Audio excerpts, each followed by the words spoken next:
North south ইউনিভার্সিটির মানবিক ও সামাজিক বিজ্ঞান অনুষদের উদ্যোগে এনইসি ওয়ার্ল্ড কাপ কুইজ প্রতিযোগিতা 2026 অনুষ্ঠিত হয়েছে। শুক্রবার বিশ্ববিদ্যালয় ক্যাম্পাসে আয়োজিত এই প্রতিযোগিতায় দেশের বিভিন্ন জেলার অষ্টম থেকে দ্বাদশ শ্রেণীর 1000-এর বেশি শিক্ষার্থী অংশ নেয়। মোট 520টি দলের অংশগ্রহণে আয়োজিত এই প্রতিযোগিতার পুরস্কার ছিল 1 লাখ টাকা।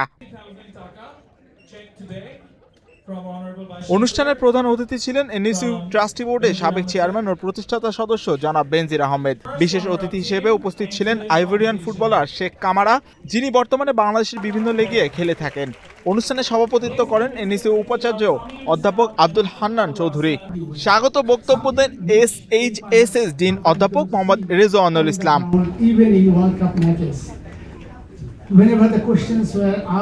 অনুষ্ঠানের প্রধান অতিথি বেনজির আহমেদ বলেন, জীবনের অভিজ্ঞতা, খেলার প্রতি একটা আগ্রহ আমার ছিল সবসময়। যে কারণে আজকে আমাদের এই ইয়াং জেনারেশন এখানে আসবে সেটা মনে করি আমার আশা।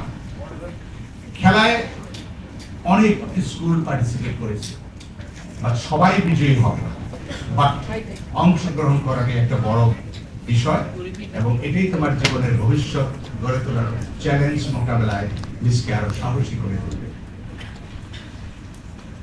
আমাদের নর্থ সাউথ ইউনিভার্সিটি এখানে আসার জন্য কিন্তু অনেকের স্বপ্ন দেখে।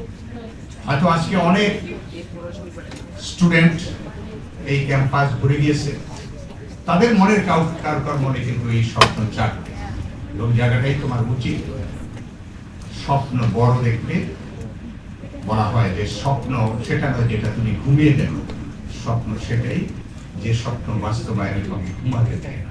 এনইসি উপাচার্য অধ্যাপক আব্দুল হান্নান চৌধুরী বলেন, very serious about the knowledge base of the football matters, whether it is result, whether it is players, whether it is different episode of the game, whether it is any history of the footballs that are truly very relevant.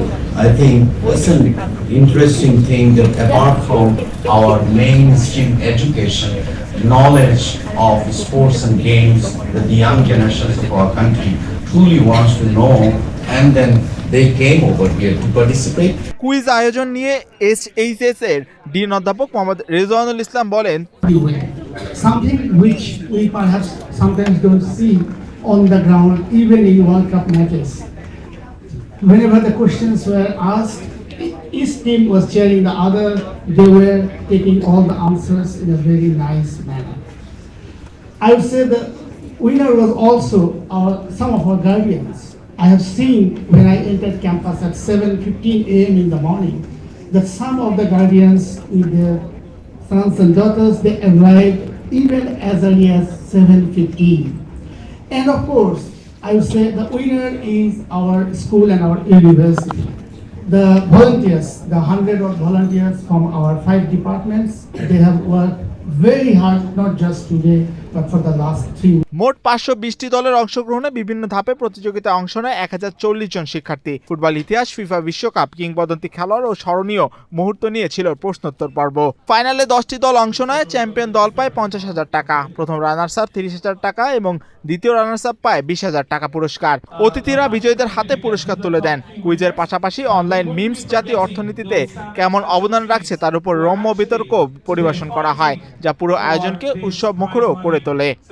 বিশ্বকাপে ফাইনালে Zinedine Zidane কোন খেলোয়াড়কে সেই বিখ্যাত প্রতিযোগিতায় champion হয় offside offenders দল, প্রথম runners up rigged and ready এবং দ্বিতীয় রানার্স আপ হয় নো বেঞ্চ দল।